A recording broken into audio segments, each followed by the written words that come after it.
Pour comprendre l'histoire de la présence des sur la ville d'Aluin, on peut remonter en gros jusqu'au début du XXe siècle.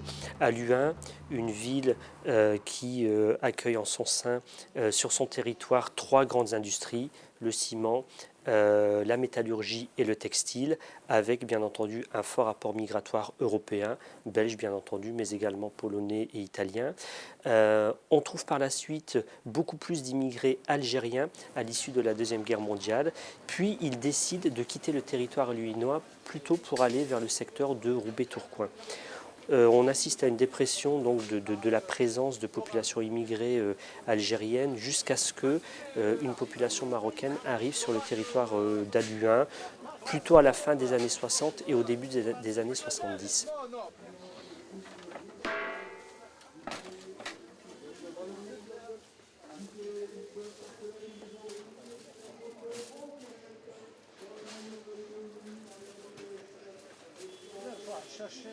Au niveau des populations marocaines, elles se décomposent en deux sous-populations bien distinctes. D'une part, les Berbères du nord-est du Maroc, les Rifins, qui sont venus sur le territoire de Roubaix, Tourcoing, Aluin, Lille, plutôt pour travailler dans le textile, le bâtiment et d'autres industries. Puis les Berbères du sud du Maroc, plutôt de la région du Souss, qui eux ont transité par les mines et suite à la fermeture progressive des mines, ils vont remonter vers le nord du département pour aller donc sur la zone d'Aluin ou sur la zone portuaire de Dunkerque.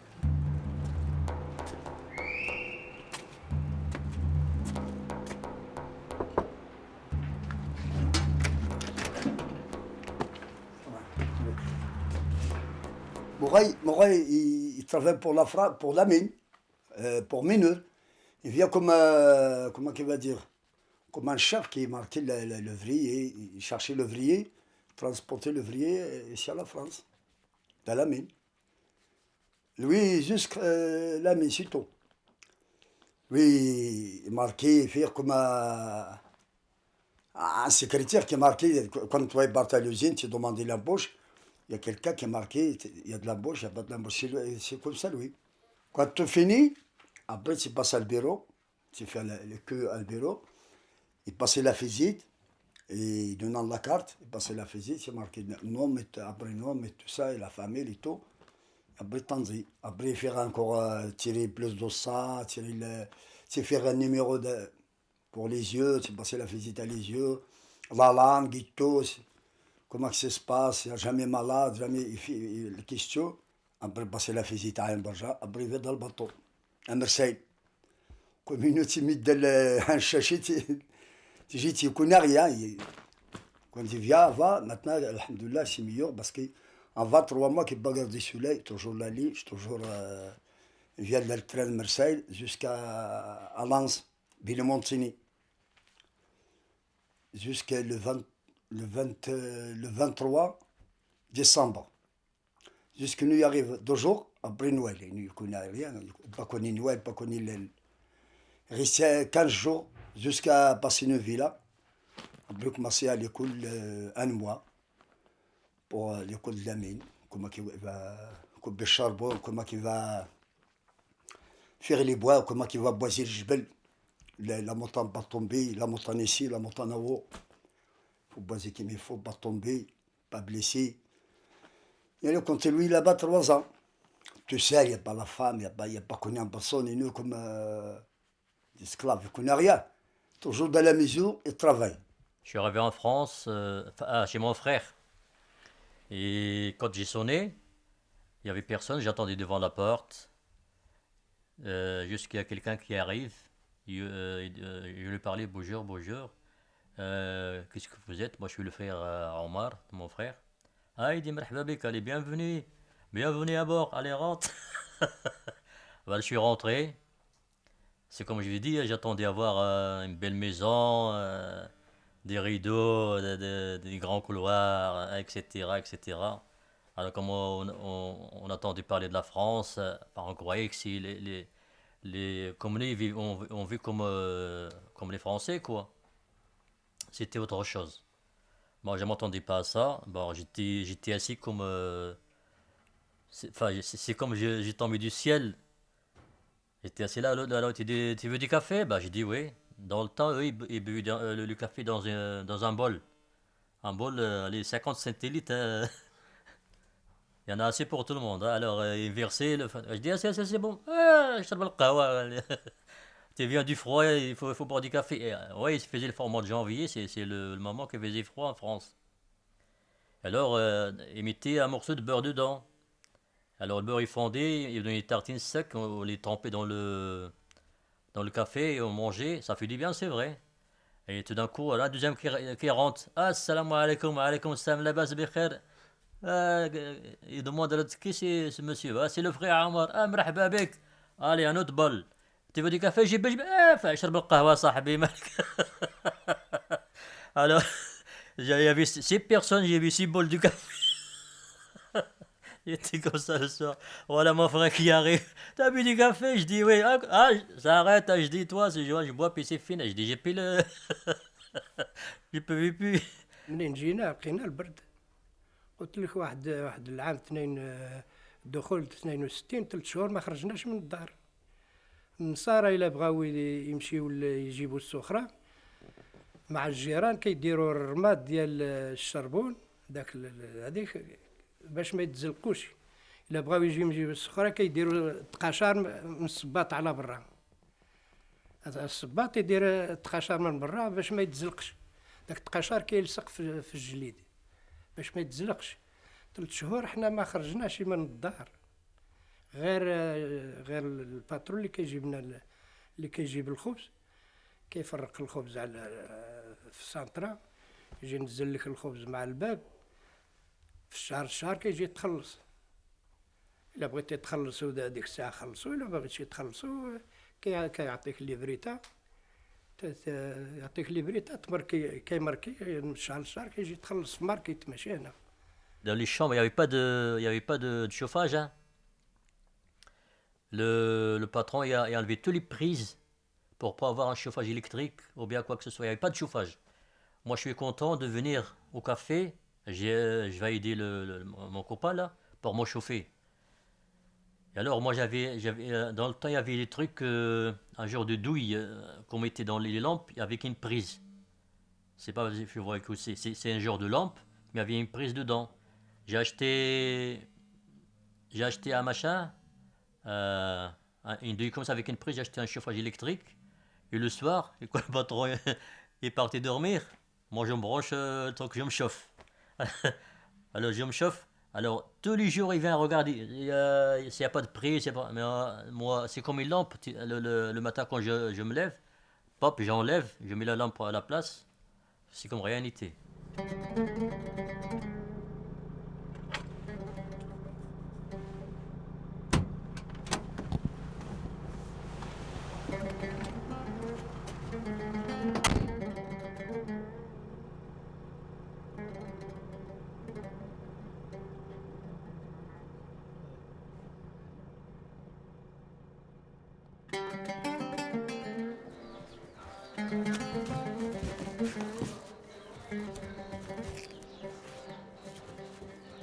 Il est jeune aussi, hein, celui-là. Hein? Il est jeune, hein. Ouais, ça me fait.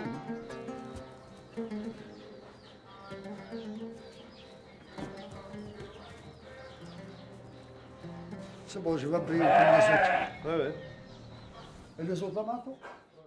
انا في وقت جيت لهنا عمري انا قلت فرنسا ما عندهاش المحابس. واحد الزوغ بيه كان سمعت شنو سرق من عندنا من الشعر عطاه لي قال لي عاد شنو سرقو عطاه لي قال لي هاك. انا ما شايتوش بروح عندي ذاك الجدار. لا البيلو سرق البيلو كان غير كيبقى سكران في بلجيك والبيلو اللي لقى في الطريق يركب عليه ويجي هنا. انا جيت نمشي خدام فرنك قال لا البيلو ديالي تما ديه ركب عليه. انا ركبت عليه غير هنا الفوايي الفوق كنلقى تما داك الدوره كنلقى تما داك البوليس كيعملوا لي بالتيرناك جاو شافوا البيلو البلاكا، قال لي منين جبت هذا؟ قلت له انا غير واحد صاحبي عطاه، غير لقيته في لاكور، ما قلتلوش يا صاحبي اللي عطاني، قلت له صاحبي اللي عطاني، هو ما يديروا له والو. قلت له راه لقيته في لاكور، انا بغيت نمشي للخدمه. قال لي زيد. جابوني هنايا البيلو الجدارميه هنايا، سمعتيش ما شعل تماد البرغوث، شتي النمل بحال النمل. قلت انا فرنسا ما عندهاش لا برغوث لا والو. مشيت اسيدي من تما داوني الليل، من الليل داوني للحبس. درت لابوكا بديك الوقت 30,000 فرانك. دوزت 15 يوم و30,000 فرانك باش خرجت ليبر. وثلاث سنين عاد إلا عملتي شي حاجة من 3 سنين تما كتبقى مسجلة عليك، ما يزولوا لك داك الشيء حتى تكمل 3 سنين. وهادشي راه فرنسا عند بالك، راه سيبت عندنا محابس من لاكير د الالمان الى حتى لذاك الوقت، وما تما في الحبس.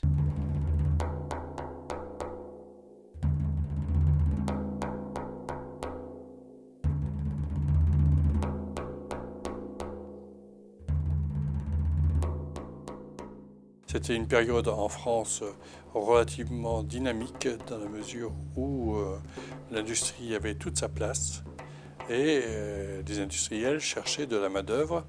Et quand ils cherchent de la main-d'œuvre, c'est souvent de la main-d'œuvre à bon marché. Ça veut dire qu'on paye le moins possible. Et dans le même temps, il y avait une insuffisance au niveau de la population pour prendre en charge tout ce développement industriel qui était mis en œuvre. Troisième, c'est que les mines avaient pendant longtemps été donc occupées dans le nord par des ouvriers d'abord français, puis après polonais, puis après d'autres origines, puis en dernier lieu par une population maghrébine importante. Et quand l'industrie du charbon, enfin le charbon s'est amenuisé et qu'il a fallu prendre des décisions de fermeture depuis une mine, bien ces ouvriers-là se sont retrouvés à un moment donné sans emploi et donc ils ont été appelés à venir dans les zones d'emploi, notamment textiles, que ce soit sur Roubaix-Tourcoing et ici également. Ben voilà, c'est la Maison Blanche là, à cette époque-là on appelait bureau de main-d'œuvre. Ça veut dire aucun étranger, il n'avait pas le droit d'aller directement à l'entreprise à chercher du travail, il est obligé de passer par là. Et c'est là qu'il faut lui donner l'autorisation pour aller travailler. En même temps, il y avait la police là-bas aussi. Tous les deux se travaillaient ensemble, la police et le bureau de main-d'œuvre. Il faut avoir l'autorisation de résidence et l'autorisation pour travailler. On appelle ça, à cette époque-là, c'est le ministre du Travail qui dirige le bureau de main-d'œuvre. Donc nous sommes obligés de passer par là. Dans le temps, il faisait un contrat. Et ici, sur place, tu vas passer une visite médicale à Tourcoing, l'office d'immigration. Si tu étais accepté, ils donnent tout de suite du papier. Tu vas commencer, il fait un contrat de 6 mois. Au bout de 6 mois, j'avais rien du tout. J'avais que le passeport. J'ai pas de papier, ni carte d'identité, ni carte du travail, rien. Alors moi, il me faudrait des papiers. Alors lui, il est d'accord, il m'a fait un contrat de 6 mois. Et au bout de 6 mois, il dit, si tu veux continuer, si tu continues, tu veux pas, tu peux aller ailleurs. Moi, ce qui m'intéressait, c'est de voir les papiers, les cartes de résidence. J'ai commencé à travailler. J'avais mon costume, rien du tout. Mon costume, mes souliers avec une semelle fine. Et il neigeait dans les années 69, 70. Il y avait ça de neige. Tu mettais ton pied, il va jusque là. Et alors, pour prendre le bus, j'avais pas d'argent. Il faut que je me lève de bonne heure d'à pied à Ronc, là, au Blanc-Four, derrière Ronc, jusqu'ici à Luin-du-Pré, rue de la Lys, là, en face de Tampere, là, où vous habitez, juste en face, là. Il y a au moins 1 heure plus que ça, à pied. Et dans la neige, hein, j'arrive au travail, je sentais plus mes doigts de pied. J'en ai plus mes doigts. J'allais mettre sur le feu en bois pour chauffer. Et il me faut 1 heure en plus pour me remettre. Alors, le travail est facile, mais c'est le transport. Il est facile, mais c'est dehors, il y avait pas, c'est pas à l'intérieur, il n'y avait pas de chauffage, il n'y avait rien du tout. C'est plein air. C'était le bois. Je travaillais à cette entreprise-là qui s'appelait l'établissement Le Febcato, LC. C'est un fabricant de meubles. Ici, je travaillais environ 26 ans. Vraiment, c'était un très très bon patron. On s'entend à merveille. Et je gagne bien ma vie ici. C'est avantageux pour moi parce que j'habitais juste ici à côté. Et j'étais vernisseur au peintre pistolier, qui n'a pas été facile non plus. C'était très dangereux pour la santé. Mais alhamdoulilah, on a sorti indemne. Hein. Donc, comme j'ai dit, j'ai travaillé longtemps. J'étais très content. Jusqu'à que vraiment il a commencé, que mon patron a pris sa retraite et c'est quelqu'un de l'autre qui a pris l'entreprise. Et c'est là, ça a commencé à tourner un petit peu mal. Et ben, j'étais parmi les plus licenciés. Donc on a été environ la moitié des personnels qui étaient mis dehors. جيت انا في ابوبري جيت في 65 هيدا ولا ما عقلتش من هذيك. جيت بكري انا. المهم كان هنا غير انا وباك انايا في هو ساكن ليه. كنت كنعس مع باك شي ايامات. من بعد جبرت السكنه ديالي، مشيت عند داك الباطوار، عطاني الخدمه في الباطوار. كنخدم الجاردة. جا داك الباترون قال لي الا بقيتي معايا غادي نعطيك الدار. قلت له الا عطيتني الدار انا دائما راني معك. عطاني الدار. من بعد عطاني الدار ومشيت جبت ولادي لهنا، غير انا والمراه وواحد الولد الحسيني، عرفتي، انا والمراه والحسين. منين عطاني الدار قلت له انا خدام معك دائما. بعد كون كنخدم معاه في الجاردة، من الجاردة سيبتهم كيسلخوا البقري. بقيت انا كنتعلم معاهم في السلخ. صابني كنعرف نسلخ. مشى جاب لي الشفاري وجاب لي كل شيء والطابليات والمونو، وبقيت كنسلخ معاهم. بقيت كنضرب انا داك الكابوس ديال باش كيضربوا البقر.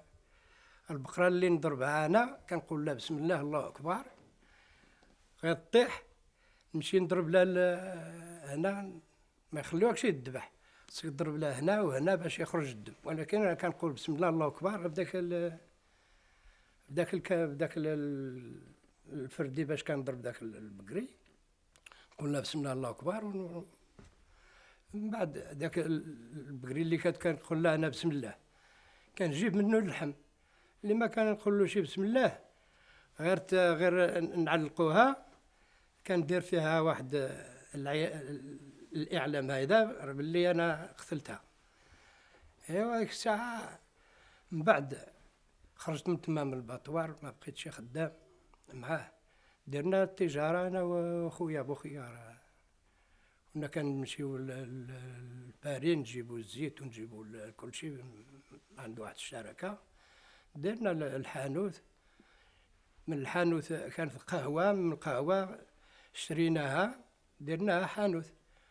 وهنا كنبيعو مزيان زعما ماشي. Le temps il commence à améliorer. Janvier, février, mars, avril, mai, ça commence, le temps il commence à faire beau quoi. Et alors j'ai fini mon contrat de 6 mois. Tout d'un coup, le patron, il voyait que j'étais habile, et je connaissais, je comptais. Ah, il me mettait quelque part, il est tranquille, il va plus venir derrière moi, tu vas faire ça, tu vas faire ça. Il me donne un papier, j'ai fait les commandes, je les prépare.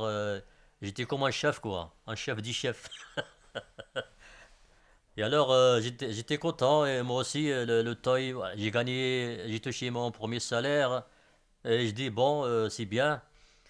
Alors j'étais bien avec aussi les gens qui étaient avec moi, on mangeait ensemble, on faisait comme ça, chacun, on a un carnet, et chacun il ramène quelque chose, on marquait la fin, on marquait, t'as ramené tant, à la fin du mois on calculait combien qu'on a dépensé, on partage par autant de personnes que c'était bien, dans le temps on dépensait 70 francs par mois. Donnez un petit peu aussi de sel. Tu connais ça, sel. Oui, ça, oui. Parce que c'est, quand ils mangent ça, et bon la viande après. Oui, Après, oui. Toujours donner un petit peu de sel. sur l'aliment. Ouais, quand ils font la place, ouais. comme ici, tu mets, ils mangent après de l'eau, ils mangent bien avec ça. Ouais, là. ouais. Moi j'ai l'habitude, hein. Ah, ولا كنربحوا شحال كنربحوا الا خدمتي او بياس كنا كنخدموا بياس هذا البورديو ديال الطريق كنا نربحوا 50,000 فرانك ولكن او بياس كيجي الباترون يحسب لك شحال ديرتي قدا في الجورني قدا عندك ديال لا بريم كيعطينا لا بريم كنربحوا 50,000 فرانك تاكل منا وتكري منا وإلا تصيفط منا البلاد. Quand je suis parti chez Mazura, j'ai gagné 4 francs 50 de l'heure. 45 000. 4 francs 50, hein, c'est pas le prix d'une baguette maintenant. De l'heure, hein. Et j'ai travaillé, mon premier travail à la rue de la Lys, c'était 3 francs 50. Et après, ils m'ont monté de 10 centimes de l'heure, 3 francs 60. 3 francs 50, 4 francs 50 de l'heure. Quand je suis voulu partir des Mazoral, j'ai demandé mon compte, il dit il va vous donner 20 centimes de plus.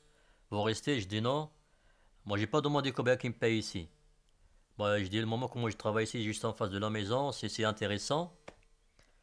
Et il dit, ben, on va payer 6 francs de l'heure. Oh là là, je dis, j'étais heureux, 6 francs de l'heure. C'était un gros salaire. Ben, les salaires, aujourd'hui, on ne gagne pas beaucoup, mais l'avantage qu'on a eu la possibilité de faire énormément des heures supplémentaires, pour faire même 12 à 13 heures. Bon, à la fin du mois, on gagne quand même bien notre vie. Il faut être courageux, et on avait cette possibilité-là, de faire des heures supplémentaires. Donc nous, on ne compte pas nos heures, on compte quand même seulement qu'est-ce qu'on gagne à la fin du mois. مشيت لباري عند الرباطة الإسلامية عبيت معايا واحد تونسي مشينا باتنا تما ومشيت عند الرباطة الإسلامية كتب لي واحد قلت له أنا جزار كنمشي للباطوار كيمنعوني باش نذبح وكتب لي واحد الورقة قد هاك قال لي وامشي إلى هذاك مول الباطوار منعك دير لي التليفون هاد التليفون ديالي منين جيت وريته لهذاك المسؤول ديال الباطوار قال لي ما تناوي قال لي الا بغيتي تذبح كاع هذا الباطوار ذبحه. Quand c'est ton tour à faire le manger, tu vas faire les commissions. Eh bébé. On mettait une gamelle de couscous là. On mettait de la viande dedans et des légumes. Ouais, tout est bon, hein, parce que on était jeunes, on mangeait les carottes crues là. Tout pas ça. Les gens ils ramènent un pain comme ça pour casser la crotte, un grand pain comme ça, pas coupé, hein, un pain. Ils coupent un bout, là il y a un bout là, et ils coupent, et tartiner 200 grammes du beurre, hein, ça passe. Et quand il va, et quand il mange, c'est comme un petit bébé avec un grand.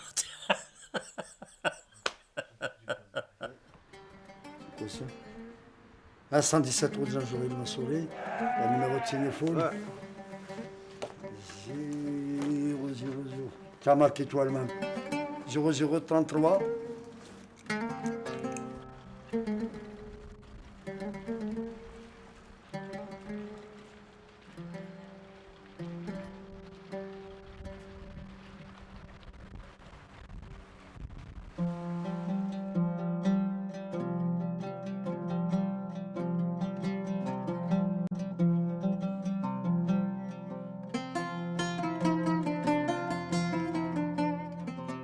On parle souvent de la faible socialisation ou de la faible interaction de l'immigré avec son environnement.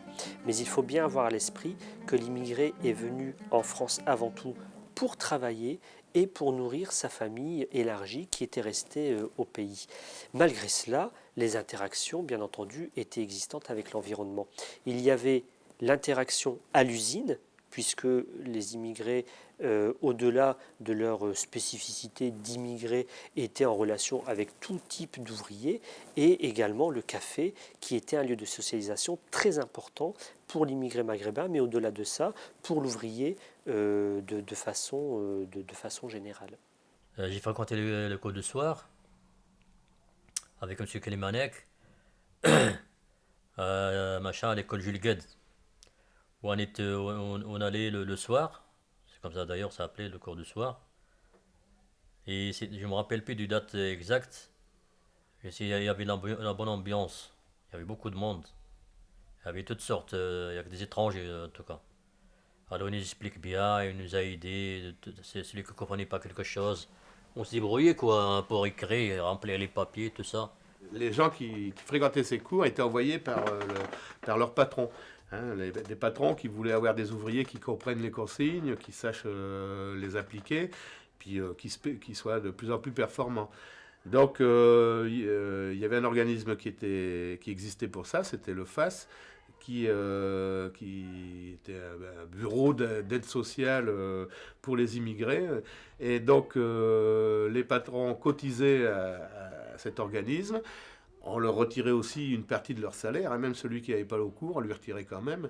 Et donc cet argent permettait justement de mettre en place des cours du soir, avec pour but, donc premier, plus que la personne, je ne pense pas qu'on pensait uniquement à la personne pour qu'elle s'intègre, mais surtout qu'elle soit plus performante dans son travail. On commençait par de l'alphabet, le calcul, la conjugaison. Bon, on n'est pas au top, enfin, pour se débrouiller, quoi. C'est tout. On écrit, on corrige des dictées.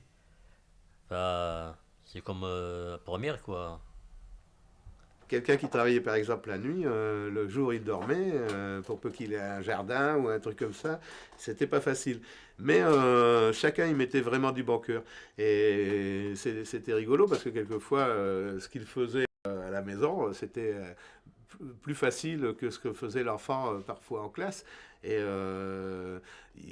certains me racontaient que leurs enfants les mettaient en boîte parce que justement, ce qu'ils faisaient, c'était bébé, quoi, qu'ils ne comprenaient pas. Et il fallait qu'ils leur expliquent que c'était pas si évident que ça, quand on était adulte, de devoir recommencer à zéro.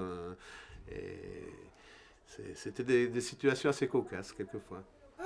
ماشي على نتعلم الفرنساوي كان الفرنساوية خص دابا الفرنساوية زنقاوية ماشي بحال اللي قراها واحد إلا فرنساوية تعلمتها غير في الزنقة ماشي بحال اللي كيقراها اللي كيقراها باللغة حنا كنتعلموها غير في الزنقة وصافي يلا كندبروا باش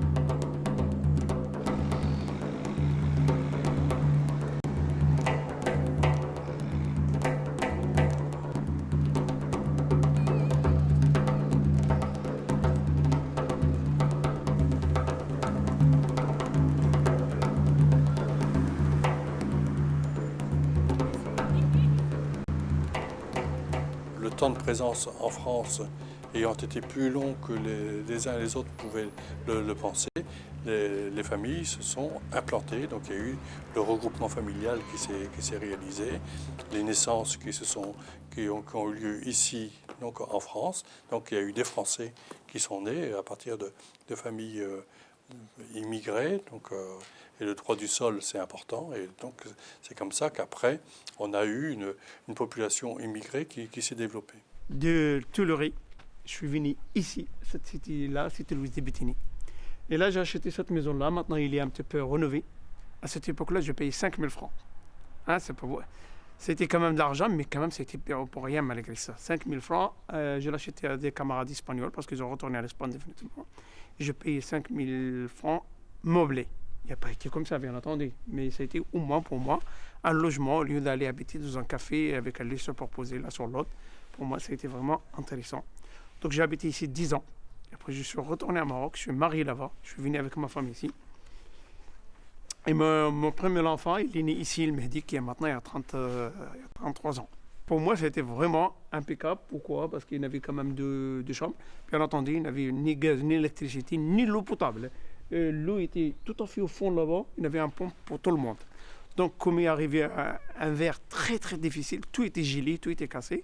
Donc, nous avons été obligés de mettre de l'eau potable à la maison. Sinon, il n'avait pas.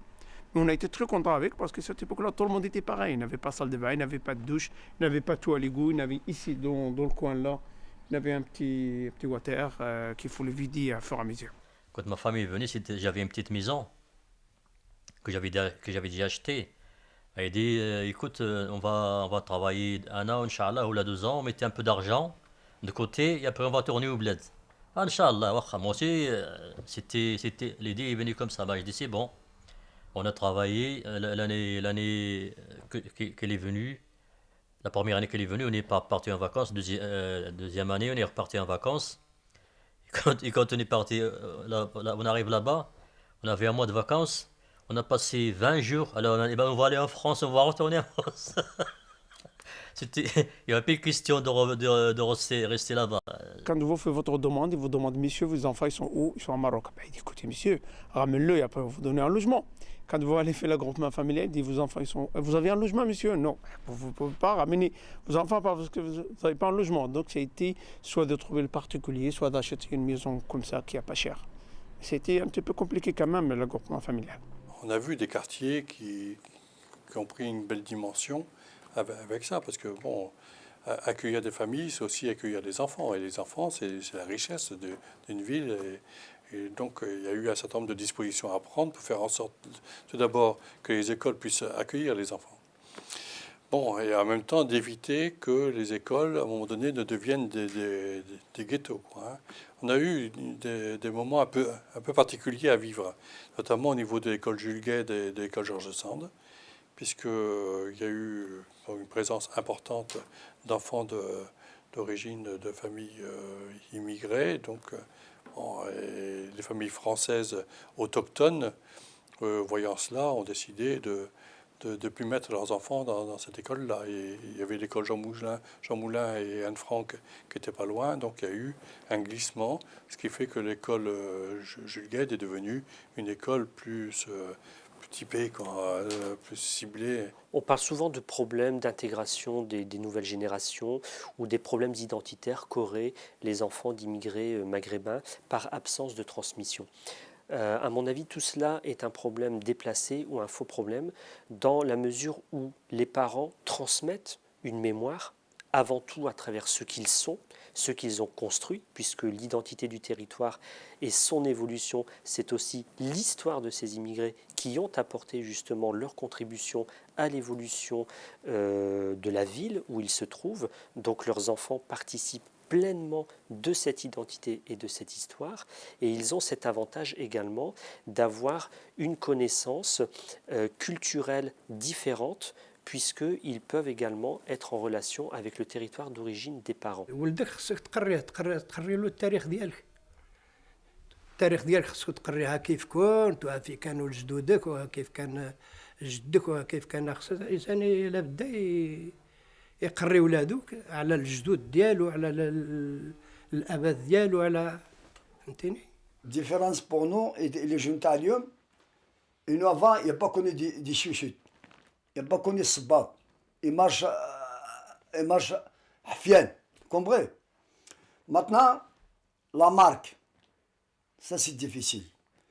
Il prend 100 euros, il met dans la marque, il met un mois, 2 mois, il met dans le garage. Si toi descends de garder le garage, il y a plus 50 paires de chaussures. Il va arriver comme moi. Moi, je n'ai jamais connu ce bas jusqu'à arriver à la France. Je dis à Alferiti.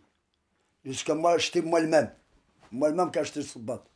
Un certain nombre de jeunes estiment que les parents, et surtout leur père, n'a pas transmis tous les éléments de l'histoire migratoire.